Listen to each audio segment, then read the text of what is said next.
ओम श्री सद्गुरुवे नमः।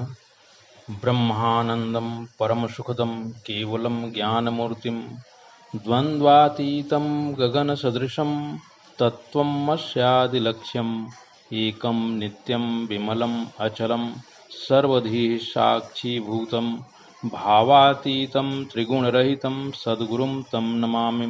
ओम शांति शांति शांति।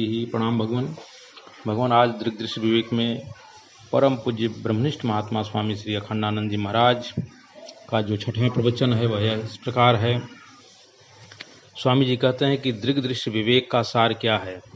मैं और मेरा करने से जो सुख मिलता है वह झूठा है और अंत में दुख को देने वाला है।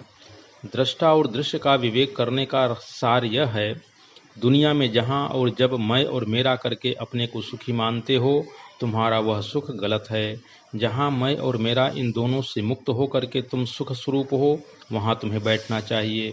यह दृष्टा दृश्य के विवेक का सार बता दिया। अब आप कैसे सुखी होते हैं इस पर भी एक नज़र डालिए। 4 तरह से सुखी होते हैं, इसको बोलते हैं विश्लेषण, वर्गीकरण। आपको दुनिया में तरह तरह के सुख आते हैं, लेकिन उनको हम 4 हिस्सों में बांट सकते हैं। यह उसका मतलब है। जब आपको विषय भोग मिलता है तब सुखी होते हैं, या विषय भोग मिलने का जब मनोराज्य होता है तब सुखी होते हैं, या आपको किसी बात से अभिमान होता है तब सुखी होते हैं, या जिस काम की आदत पड़ गई है वह काम करते हैं तब सुखी होते हैं। आप पहले इसको अपने मन में बैठा लो।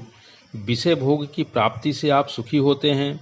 अच्छा कोमल कोमल सुंदर सुंदर वस्त्र पहनने को मिले, सुंदर सैया मिले शयन करने को, सुंदर मकान मिले रहने को, पति पत्नी का शरीर सुंदर हो और मनोनुकूल शब्द मिले सुनने को, मनोनुकूल स्पर्श मिले छूने को, मनोनुकूल रस मिले, मनोनुकूल रूप मिले, मनोनुकूल सुगंध मिले, सुगंध में रहें, सुस्वाद खाएं, सुरूप देखें, कोमल छुएं और सुनने को मीठी मीठी बात मिले, तो संसार के लोग कहते हैं कि हम बड़े सुखी हैं।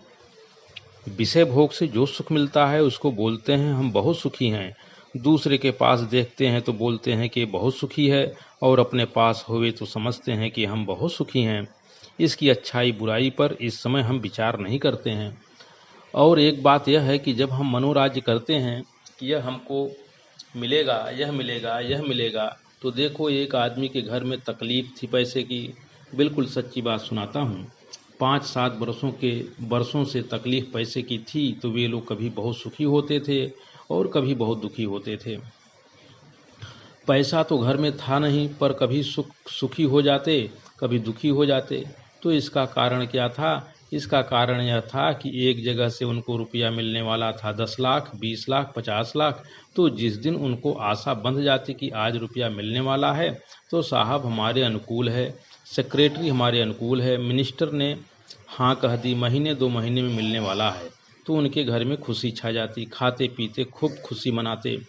महीने 2 महीने के बाद खबर आती कि अभी तो नहीं मिलेगा, तो फिर दुखी हो जाते। पैसा हाथ में आता नहीं, पर आशा मंद जाने से सुखी हो जाते, और पैसा हाथ से जाता नहीं, परंतु निराशा मिल जाने से दुखी हो जाते।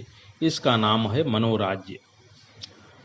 स्वामी जी सुनाते हैं कि रात्रिर्गमिष्यति भविष्यति सुप्रभातम भास्वानुदेश्यति हसस्यति पंकज श्री इत्थम विचिंतयति कोशगते द्विरेफे हा हंत हंत नलिनी गज उज्जहार। अर्थात रात बीत जाएगी, गुड मॉर्निंग होगा, सूर्य उगेगा, कमल की लक्ष्मी हंसेगी, कमल की शोभा मुस्कुराएगी, कमल की पंखुड़ियों का कैदी भंवरा वहीं बंद बंद यह सोच रहा था। इसी बीच में हाथी आया, उसने कमल को उखाड़ा और मैं भंवरे के अपने मुंह में डाल लिया। तो बहुत लोग अपने मनोराज्य से ही सुख का अनुभव कर लेते हैं। तीसरे वे होते हैं जो अभिमानी होते हैं। एक हमारा मित्र था, उसको यह ख्याल था कि हमारे पास 15-20 करोड़ रुपए तो हैं। एक दिन पुलिस ने पकड़ लिया। जिस समय उसका यह ख्याल था कि मेरे पास 15-20 करोड़ रुपया है, उसकी आंख सीधी न हो, सीधी आंख से देखे नहीं। आप लोग बुरा नहीं मानना, कुछ यूँ रहता था और आंख बाईं यूँ करके लोगों की ओर देखता था। यह हमने यहीं देखा है।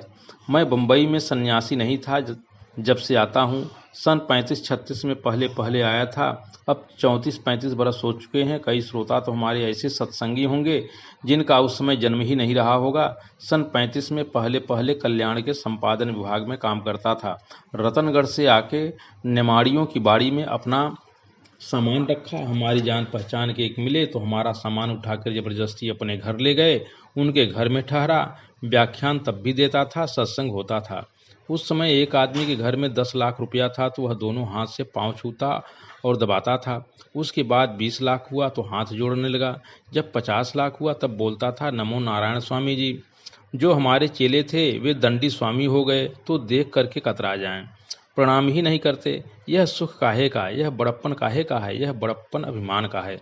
सचमुच अपने अभिमान को धारण करके कि मैं बड़ा विद्वान हूँ, बड़ा तपस्वी हूँ, बड़ा त्यागी हूँ, बड़ा धनी हूँ। यद्यपि धनी भी पूरे मकान में नहीं रहता, एक कमरे में रहता है। पूरे कमरे में नहीं रहता, एक पलंग पर सोता है और वह भी पाव भर ही खाता है। वह भी थोड़े से ही कपड़े पहनता है। उसका बैंक बैलेंस बड़ा रहता है। वह अपने को बड़ा मानता है। काहे का बड़प्पन। उसके 2 आंख की जगह 4 आंख तो है नहीं, उसके 2 हाथ की जगह 4 हाथ तो है नहीं, उसके 2 पाँव की जगह 4 पाँव तो है नहीं। अगर वह चतुष्पाद हो जाता तो हम मानते कि द्विपाद की अपेक्षा वह विशेष हो गया है। असल में विशेष की महिमा नहीं है, जात विद्या और धन की महिमा नहीं है। महिमा इस बात की है कि वह व्यक्ति बैठा कहाँ है, परमात्मा में बैठा है कि पनाले में बैठा है। अभिमान गंदगी की टोकरी है, अभिमान में बैठ करके वह सुखी हो रहा है। तो भगवान, इसको मैं ही समाप्त करता हूँ। प्रणाम भगवान।